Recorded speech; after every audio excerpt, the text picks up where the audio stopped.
The Lord of the Rings is an internationally acclaimed fantasy adventure franchise that began as a series of novels published in the 1950s and was most famously adapted into a very successful film franchise in the early 2000s. The novels inspired an entire genre of fantasy adventure worlds and narratives that still continue to populate the mainstream media today. The films were a triumph of adaptation, world design, and computer-generated visual effects. The Return of the King, the final film in the franchise, is tied with two other films for the title of most Oscar wins in history. Its score, characters, visuals, and themes across the entire franchise are captivating. Even upon a first reading or viewing of this series, many prominent themes rise to the surface. Power, influence, duty, sacrifice, and not being defined by your stature are all prominent themes that could have hours devoted to their deconstruction. However, below the surface, there are more intimate themes that round out the story and its characters. Based on the title of this video, you can probably already tell that the theme being discussed today is addiction. While the films are certainly considered to be one of the most faithful book-to-film adaptations to ever exist, there are changes made to the themes, narratives, and characters that exist purely because of the difficulty present in adapting a novel to film. While the filmmaking team certainly made changes to better fit the medium they were working in, certain changes were made based on the influence of our 21st century worldview. This is especially true for the undertones of addiction and substance abuse very present throughout the films. However, these undertones took a little bit of a different form in the original novel. The book is rife with commentary about the attachment to or temptation to gain power. Middle-earth is essentially a war-torn state, and there are definitely those willing to take advantage of that for their own gain. The One Ring ensnares its bearers for life and tempts others to reach out and take it for themselves. However, the filmmakers refocused this theme of attraction to power and wove it into our modern understanding of addiction and substance abuse through physical characterization and relationship to family and friends. While the film certainly still has characters devoted to the pursuit of power, other characters' arcs or journeys throughout the story bear a striking resemblance to those battling substance abuse.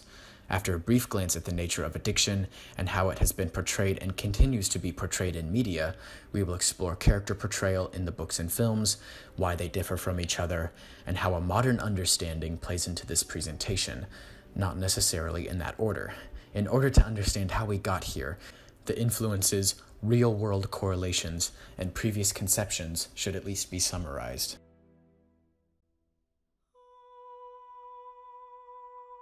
Merriam-Webster defines addiction as a compulsive, chronic, physiological, or psychological need for a habit-forming substance, behavior, or activity having harmful physical, psychological, or social effects, and typically causing well-defined symptoms such as anxiety, irritability, tremors, or nausea upon withdrawal or abstinence.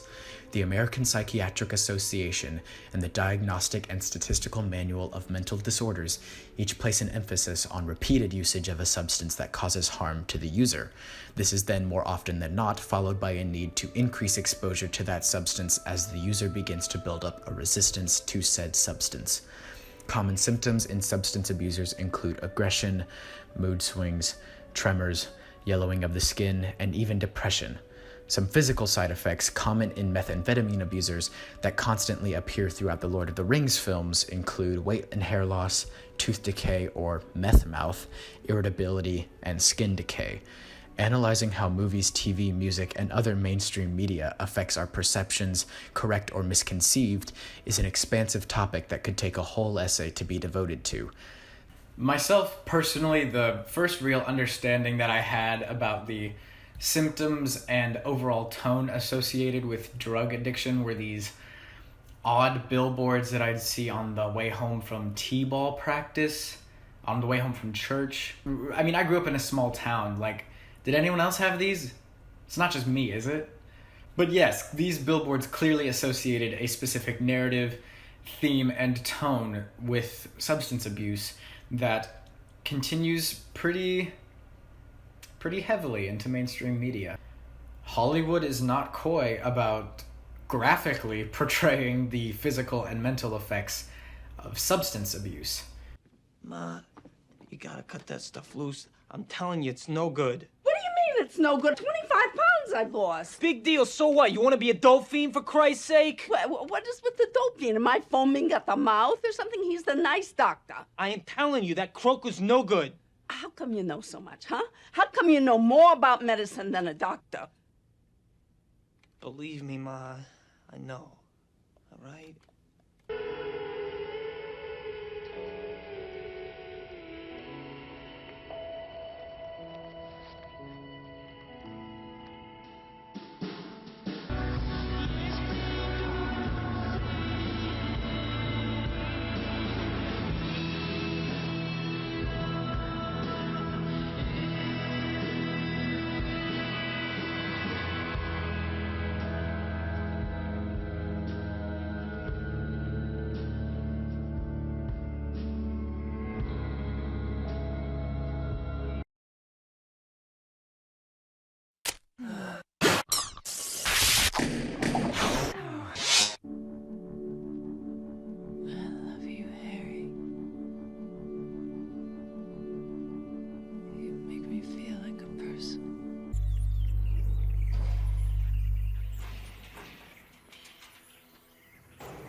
No, you've lost your share. Come on, baby. It's all I need. Just this little hit.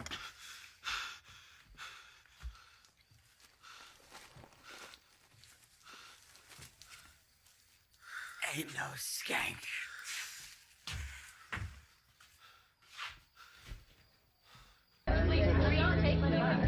Is your bathroom right a little bit? Sure, honey.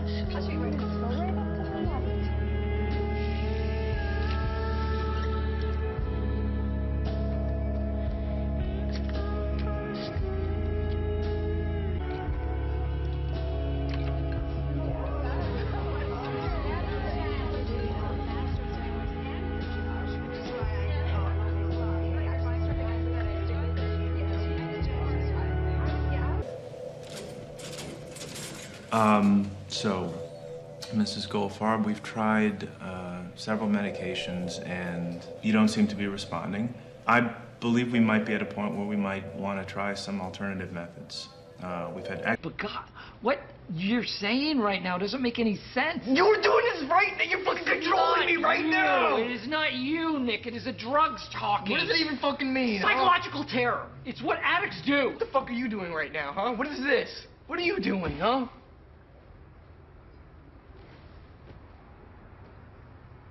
With these images in mind, understanding the characterization present in the Lord of the Rings films becomes much more understandable.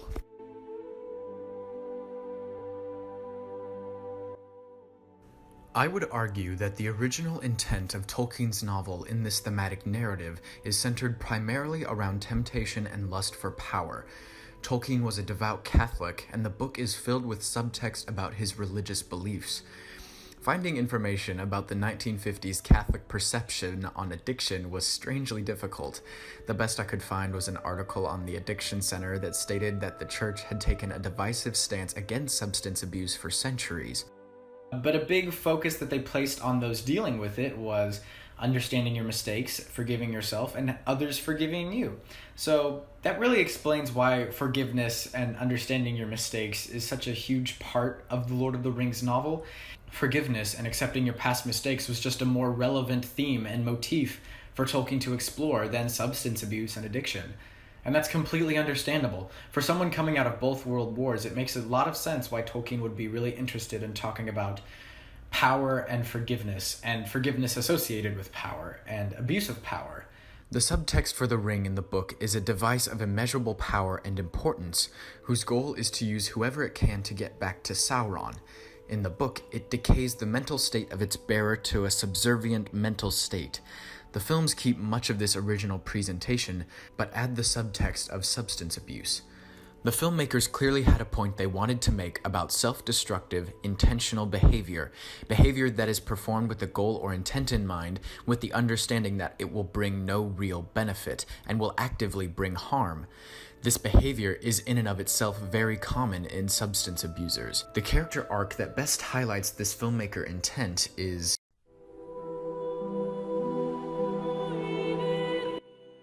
You might be a little confused why I'm talking about Arwen. However, I think she provides a great reference point for the filmmaker's original intent with adding thematic weight to this idea of intentional self-destructive behavior. The films are leaps and bounds ahead of the book in developing Arwen's and Aragorn's relationship.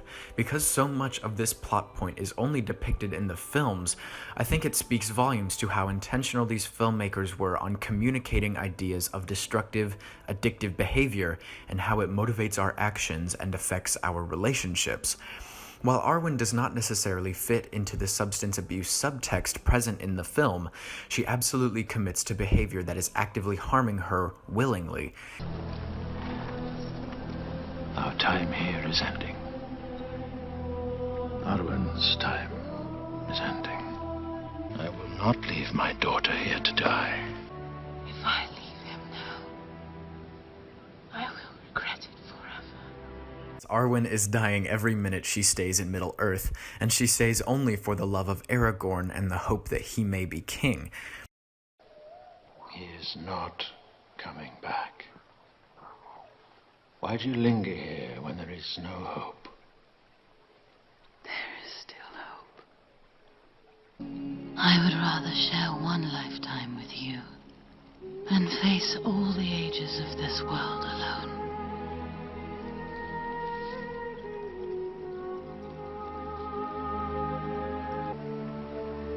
I am mortal.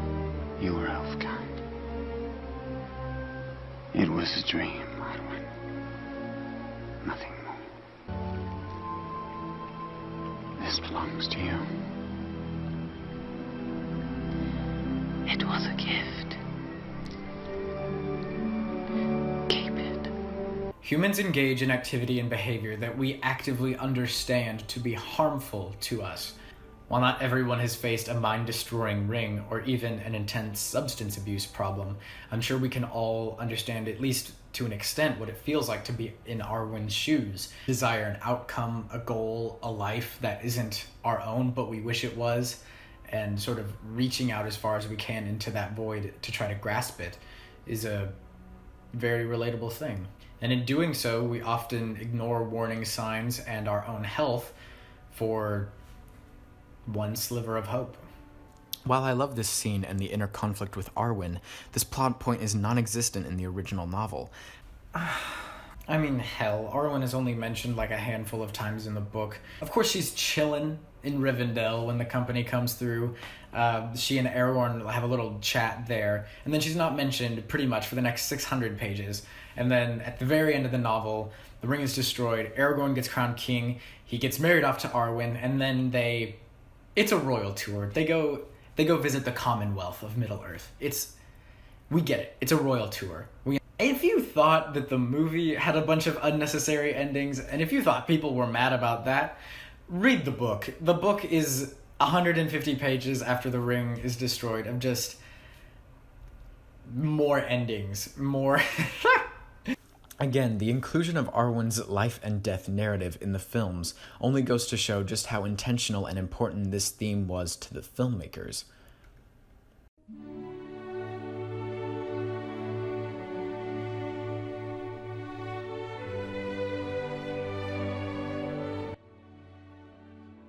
In all regards, Frodo Baggins is the protagonist of The Lord of the Rings, and his main mission is taking the ring to Mordor. Throughout the films, we see his slow, growing dependence upon the ring, and his desire to be the only one who can cherish it, much less bear it. He becomes jealous and vengeful upon the thought of someone else possibly wanting to carry it. In a ring-induced rage, he even lashes out and nearly cuts the throat of his best friend.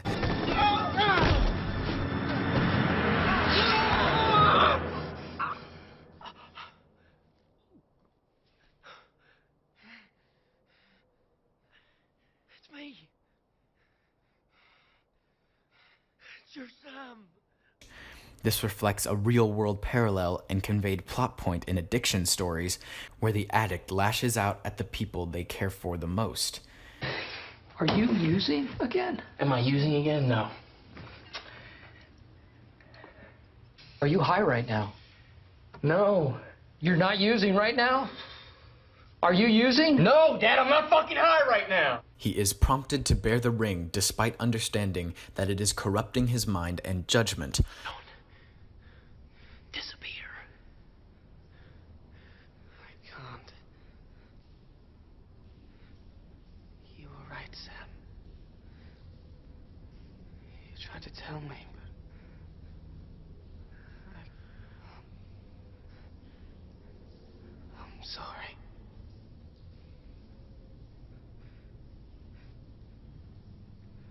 The ring's taking me, Sam. The ring is my bird.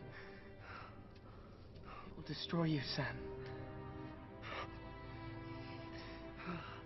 Frodo's reactions and behavior upon the influence of the ring and threat of withdrawal is what signifies the growing parallels between his addiction and real-world substance abusers. Show his quality.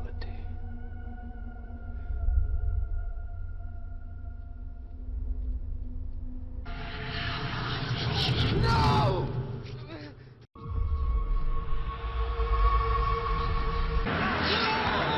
That thing around your neck. I could help a bit. I could carry it for a while. Carry it for a while. I could carry it. I could carry it. Share the load. Share the load. The load. The load. Get away! I don't want to keep it. You're safe. Keep it. Give it to me.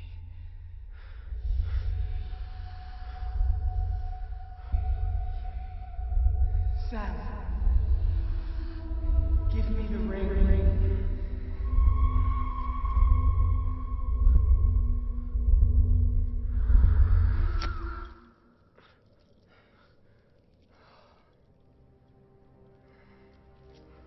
Seemingly to lean further into this concept, the production team of the films even played around with a more Gollum-like appearance for Frodo as he approaches the crack of doom.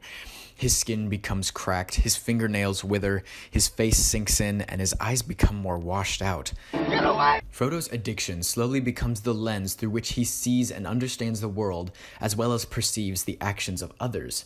Throughout the films, Frodo presents odd mannerisms reminiscent of those in the midst of abusing or withdrawing from a substance.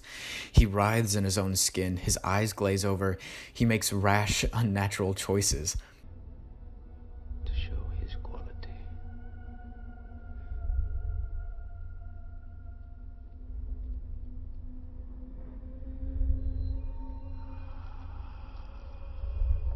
No! The ring was entrusted to me. It's my task. Mine. My own.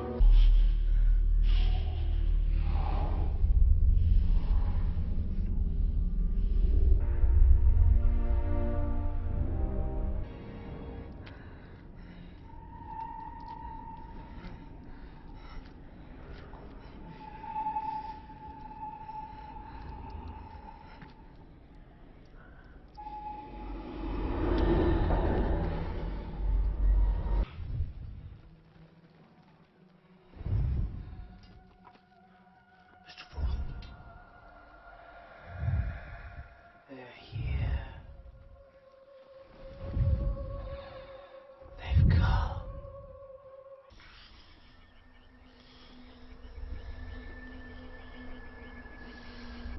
The ring is mine. Frodo appears to fall into a bit of a trope through his dependence on the ring, akin to a wide-eyed, naive new user who quickly gets swept up in the dangers of substance abuse, a narrative we've seen before and continue to see in movies and TV.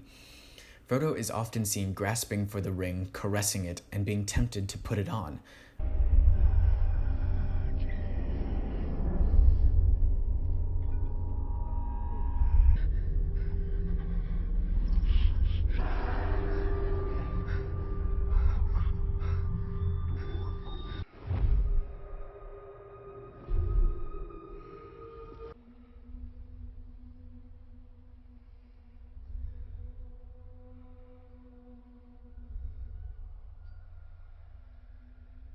Often, it is Sam who stops him. Frodo! It's all right.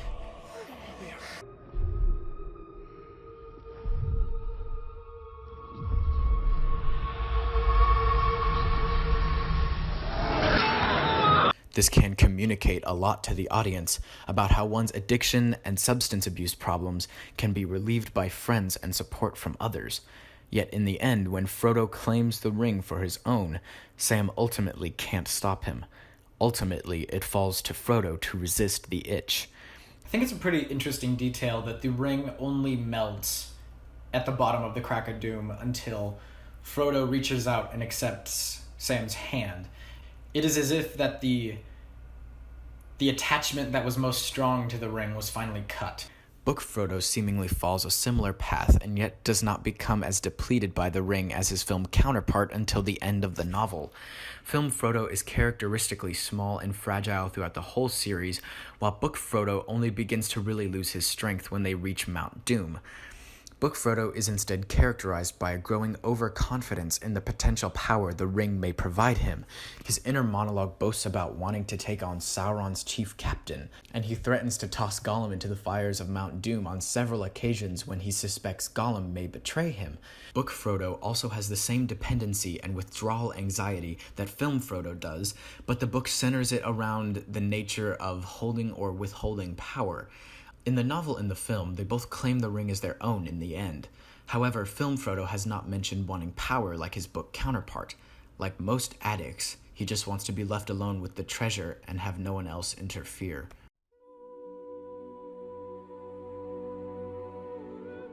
Okay, full disclosure, Andy Serkis should totally have been nominated for an Oscar for at least The Two Towers, if not Return of the King as well. Across both the books and the films, Gollum's journey to get the ring back is incredibly reminiscent of someone seeking an old fix or still being hooked on a substance. It is incredibly obvious in the book, and even more so obvious in the films, that he is wholly consumed by it and desires nothing but the ring. With the introduction of Smeagol, a thematic parallel between Frodo, Smeagol, and Bilbo emerges specifically with their relationship to the ring. Frodo is perceived to be the wide-eyed new user who is semi-aware of the dangers of the ring, but is still naive enough to believe that it hasn't taken hold of him yet. On the other side of the aisle, Gollum functions almost identically to a withered junkie whose life revolves entirely around the desire for the ring. Not only does this constantly reflect Gollum's motivation in the story, but it also highly influences his physical appearance created by both the makeup and VFX teams. This is most obvious during the physical transformation Smeagol undergoes as he becomes entirely consumed by the ring. This scene of him physically transforming at the beginning of Return of the King is very obviously inspired by the physicality of addiction-ridden individuals. His mouth is deteriorating and rotten, he's thinned out, his face sinks in, and he begins to lose his hair. Peter Jackson takes these physical transformations and characteristics to a grotesque extreme. These characterizations pass into the CGI Gollum as well. Unfortunately, as good as Gollum's CGI is, there will always be an element of uncanny valley when looking at any CGI character. I would argue that CGI Gollum is easier to look at than this Gollum. A reason why this Gollum might be harder to look at for me is because it is a fully real actor with fully real prosthetics. Despite Gollum's CGI aging very well and being very groundbreaking for its time, there will always be an understanding that what you are seeing is computer-generated. However, this is real. It could also be hard to watch for certain members of the audience because they have already seen this kind of transformation in other pieces of media or in their own lives. It is incredibly jarring, and the audience is either subconsciously or consciously understanding of the implication at hand. While the physical description of a character is up for debate when adapting a novel to film, I would argue that the book leans heavily towards characterizing Gollum as animal-like as possible. His teeth are described as fangs, he is compared to a spider, and he is often referred to plainly as creature.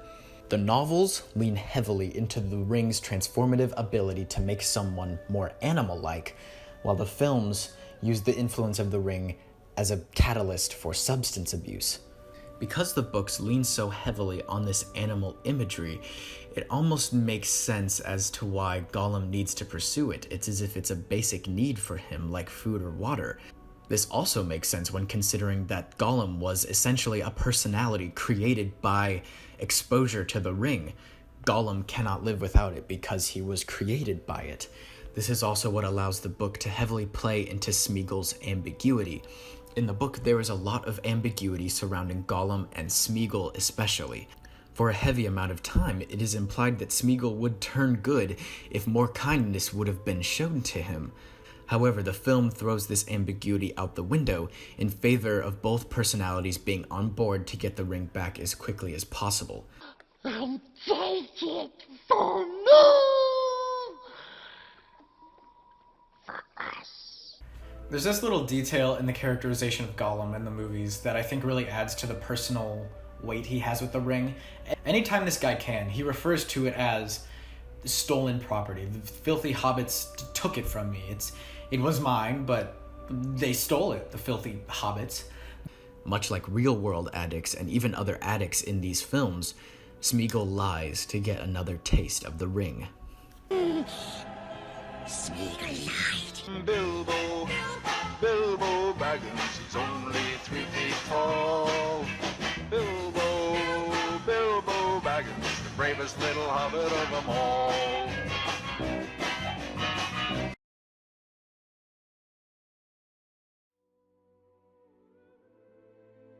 I didn't expect Ian Holmes' passing to have such an influence on my interpretation of his portrayal of Bilbo in the Lord of the Rings films, but here we are. Throughout both the films and the books, Bilbo is essentially a father figure to Frodo, and even more heavily in the books, he is even a stand-in teacher and educator to Sam.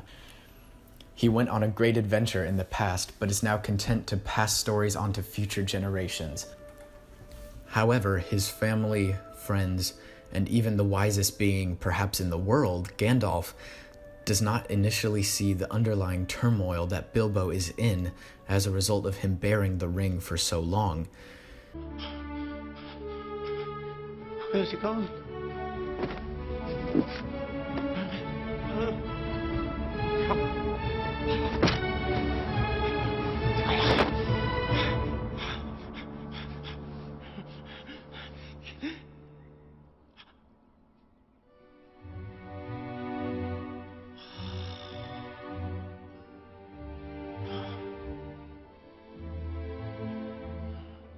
As a kid, I certainly didn't see or understand the hidden battles my grandparents or parents struggled through, and I suspect many kids don't.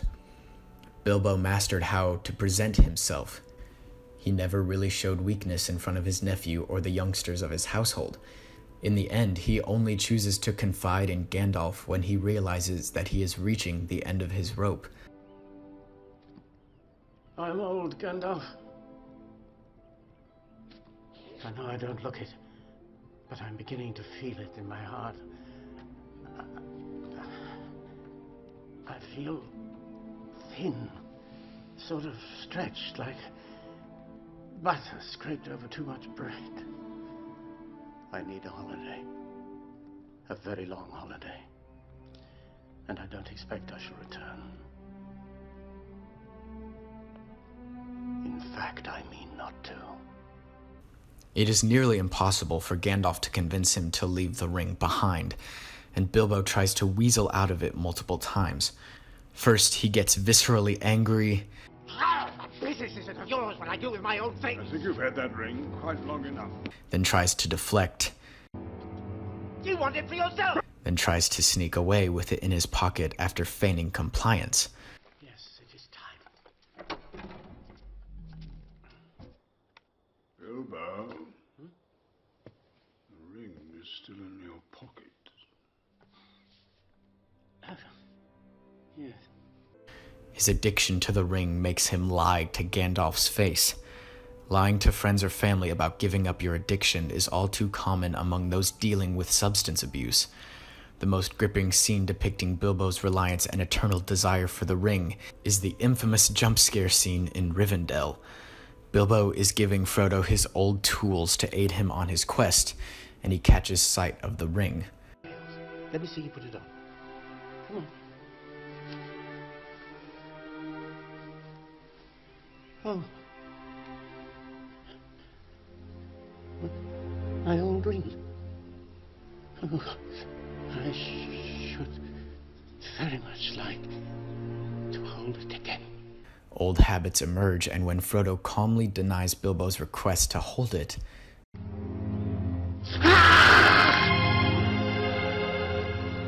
Bilbo lashes out at his own nephew. Ashamed of his actions, he hides his face, realizing the pain he has caused and will cause Frodo as a result of the ring, and he begins to weep. I'm sorry that you must carry this burden.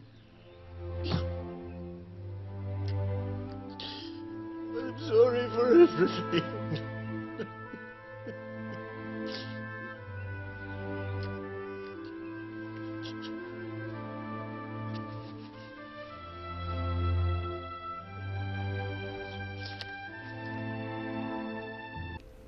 Upon first viewing, this scene is most memorable for its jump scare. If you watch this clip on YouTube, the scare is practically all that is talked and joked about in the comment section. However, underneath this jump scare, there is a whole ocean of subtext. Firstly, the visual presentation of the scare is obviously very reminiscent of meth mouth, a common symptom in meth addicts and users. It can also be seen in Gollum throughout the films as well. This reinforces the filmmaker's presentation of the addiction of the ring and the effects of such addiction. Bilbo and Frodo might have become a Gollum-like creature themselves should have time worn on and if the ring gripped them hard enough. Anyone who's ever had an influential family member or friend struggle with any addiction can feel the weight and sadness of this scene. Seeing Bilbo cry and apologize really communicates a sense of regret and self-disappointment. This is a moment when he understands the effects that the ring has had on him and his family. Frodo's gesture of understanding helps Bilbo understand the weight of what is happening. I don't see Bilbo's remorse here as a falsehood like him trying to walk out on Gandalf. I genuinely believe that he has finally caught a glimpse of how his addiction has harmed his relationship with the person who is in all regards his son. I personally don't think I'll be able to ever get through this scene without tearing up a little bit. As a kid, I definitely didn't appreciate the subtext of what was actually happening in this scene, and took it as just another scary moment in an action-adventure movie. But becoming a young adult brought to light new understanding about the trials members of my family have faced and how that impacted myself. It may not have been a physical burden like the ring, but the same mental weight is communicated brilliantly in this scene. Seeing a family member finally acknowledge and become upset over how their addiction has impacted you and left you with a burden of your own is very heart-wrenching. Ian Holm was a treasure, and this scene brilliantly encapsulates the power addiction can have on a family and on a person. I'm sorry for everything.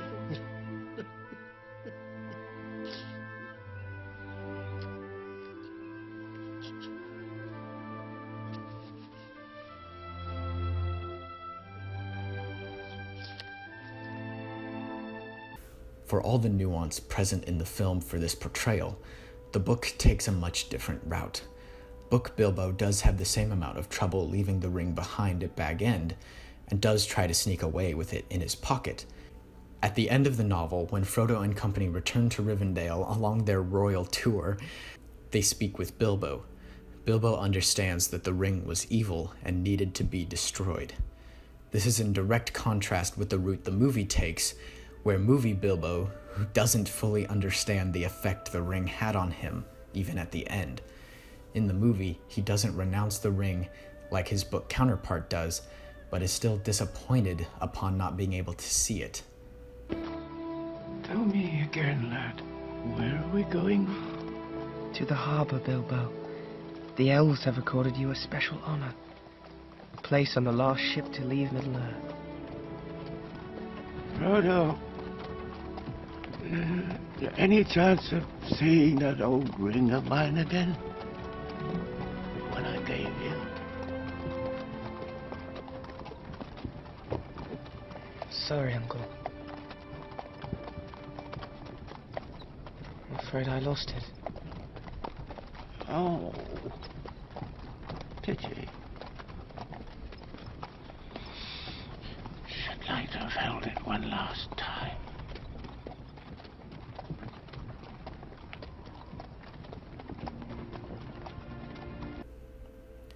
At the end of the day, film Bilbo sees no problem with just one more taste of the ring.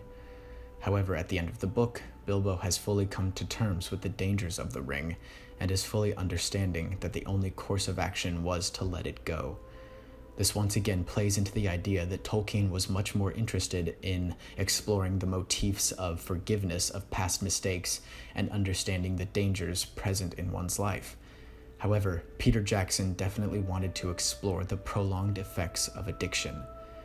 Peter Jackson is definitely referencing the lifelong battle that addiction and substance abuse really is. The addiction can't just go away even if all of the substance is cast into the fire. Bilbo's craving still exists and will maybe continue to exist as he travels across the sea. Who knows?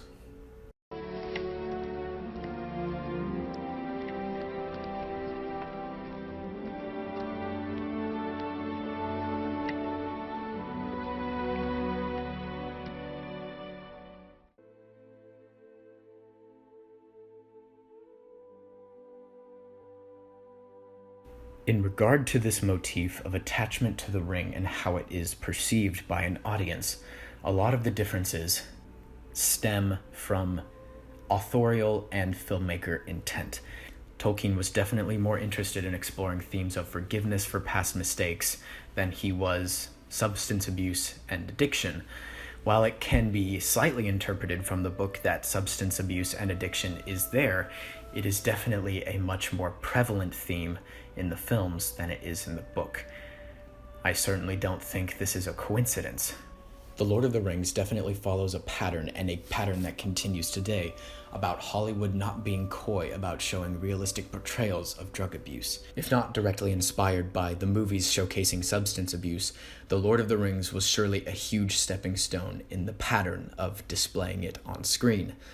The filmmakers were able to transform the One Ring into a great allegory for all kinds of addictive substances, and allowed the film-going audience to resonate with Frodo, Gollum, and Bilbo even more.